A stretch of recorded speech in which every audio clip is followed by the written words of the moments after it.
আসসালামু আলাইকুম। এটা আমাদের গ্রাম থেকে অনেক দূর। আমি এদিকে কখনো আসিনি, বাট এই প্রথম আমার চাচাতো ভাই দুইটার সাথে এদিকে যাওয়া বাইক নিয়ে। গ্রামগুলা খুব সুন্দর, বাট আমি কোনোদিন যাইনি এইদিকে। তাদের সাথেই প্রথম যাওয়া এবং ঘোরাঘুরি। ছবির মতো দেখতে গ্রামগুলা, রাস্তাগুলো আঁকা বাঁকা এবং পাশে ধান ক্ষেত, চারিদিকে সবুজে ছেয়ে গেছে এবং বিভিন্ন দিকে দেখা যাচ্ছে ঘরবাড়ি বা জুপে জঙ্গলের মধ্যে ঘরবাড়ি দেখা যাচ্ছে।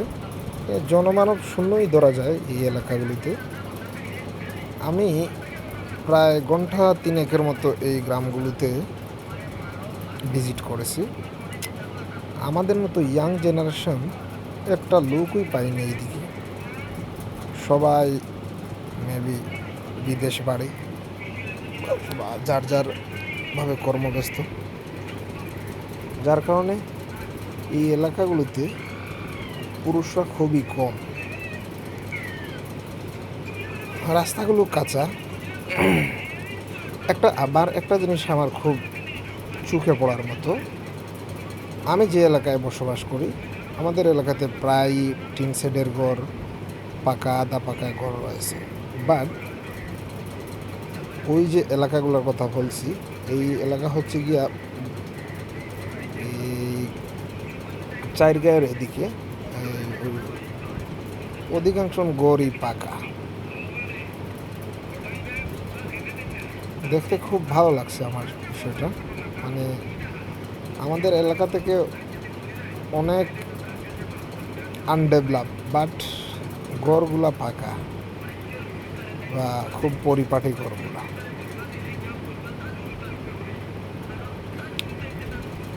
এই জিনিসটা আমার খুব ভালো লাগছে। রাস্তার চারদিকে অসংখ্য ফল ফলাদির গাছপালা, তারপর গরু ছাগল হাঁস মুরগ নিরবিচ্ছিন্নভাবে তারা পালন করতেছে। আমার সামনে যে একটা ঘর দেখতেছেন, এই দেখেন এখানে একজন কৃষক ও তার দুইটি গাভী। আমরা এদিকে মোটরসাইকেল নিয়ে যাচ্ছিলাম, যেতে যেতে সামনে একটা নদী থেকে আমরা ডান দিকে মোড় নেই সোজা রাস্তা ধরে হাঁটতেছি, মোটরসাইকেল নিয়ে হাঁটতেছি বলতে চলতেছি। জনমানব শূন্য। সামনে মেবি একটা বাজার, আসলে ঠিক বোঝা যাচ্ছে না এটা বাজার না মানুষের ঘর বাড়ি। এদিকে যাওয়ার পরে আমরা নসিমপুর বাজার, সামনে এই রাস্তা দিয়ে আমরা নসিমপুর বাজার পর্যন্ত গেছি। আমার একটা জিনিস খুব ভালো লাগছে, রাস্তাগুলোই পাকা না হলেও কিন্তু কোনো কাদা নেই। মাঝে মধ্যে কাদা পাওয়া গেছে, বাট রাস্তাগুলো অনেক টেকসই মজবুত। বৃষ্টি হলেও এই রাস্তাগুলোতে কাদা হয় না, যেটা দেখে বোঝা যাচ্ছে আর কি। এই দেখেন একটা পাকা বাড়ি। রাস্তাগুলো খুব ভালো লাগছে আমার, আঁকা বাঁকা রাস্তা, গ্রামীণ পরিবেশ। মানে শুধু এখানে পাখির কিচিরমিচির আর একদম নিস্তব্ধ এই গ্রামগুলা। আমি এখন যে গ্রামে আছি এই গ্রাম থেকে আমরা নসিমপুরের দিকে যাচ্ছি। এটা হচ্ছে গিয়া সৈদাবাজ নামক একটা গ্রাম, তারপরে রহমতপুর। ওই যে সামনে যে গ্রামগুলো দেখতেছেন এটা রহমতপুর।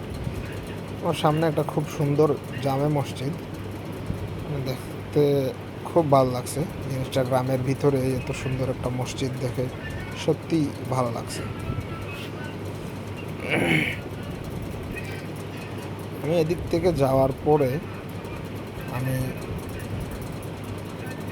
একটা জিনিস উপলব্ধি করছি। এই রাস্তা দিয়ে আমি 2005 অথবা 6-এর দিকে আমি যাতায়াত করছি। তখন আমি এই মাদ্রাসাতে পড়ালেখা করতাম, গণেশপুর কওমি মাদ্রাসাতে। তখন গাড়ি ঘোড়ার কোনো ছিল না, প্রচলন ছিল না এই রাস্তা দিয়ে।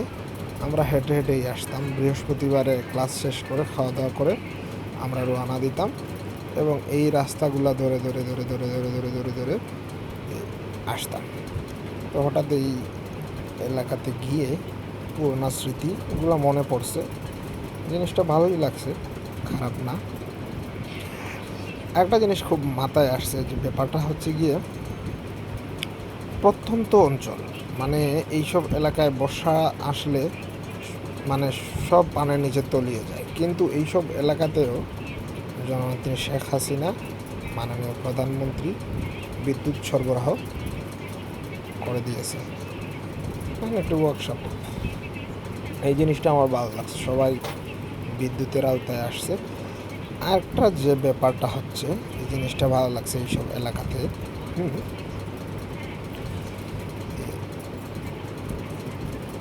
আমাদের এদিকে যেসব ইয়াং ছেলেরা আছে প্রায় সবাই ফুটবল খেলে।